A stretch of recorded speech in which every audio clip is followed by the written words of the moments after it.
आगे कह रहा है, मकराकृत गोपाल के सोहत कुंडल कान, धरियो मनो ही घर समरु डेढ़ लसत निशान।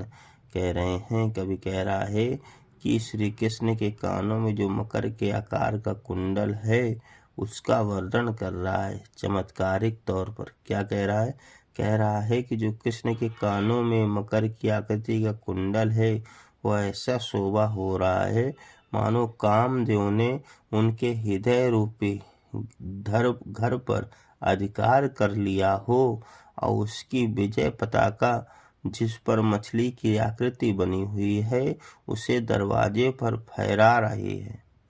कह रहे हैं कि कवि कह रहा है कि श्री कृष्ण के कानों में जो मकर की आकृति का कुंडल ऐसे शोभा दे रहा है मानो कामदेव ने उसे अपने हृदय रूपी घर पर अधिकार कर लिया है और उस अधिकार को दिखाने के लिए विजय पताके के रूप में जो मछली की आकृति बनी हुई है वो दरवाजे पर फहरा दिया है, ऐसा यहाँ पर वर्णन लग रहा है। आगे कह रहे हैं, बतरस लालच लाल की मुरली धरी लुकाई, सौ कहे भवन हसे देन कहे नटी जाई।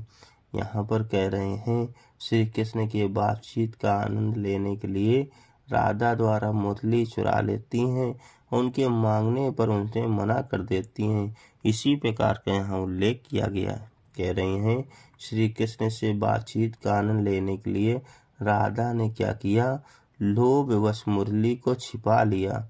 श्री कृष्ण द्वारा मुरली के संबंध में पूछने पर वह कसम खा के कहती हैं कि उसे मुरली की जानकारी नहीं है, किंतु भौवें के सारे मुस्कुरा देती हैं कि मैंने उन्हें मूर्ख बना दिया। श्री कृष्ण का संदेह होता है उन पर बढ़ जाता है और पुनः जब राधा से मुरली मांगते हैं तो पहले वह देने के लिए कहती है कि हाँ मैं आपको दे देती हूँ, किंतु जब श्री कृष्ण रुक जाते हैं तो फिर इनकार कर जाती है कि उसे मुरली की कोई जानकारी नहीं है।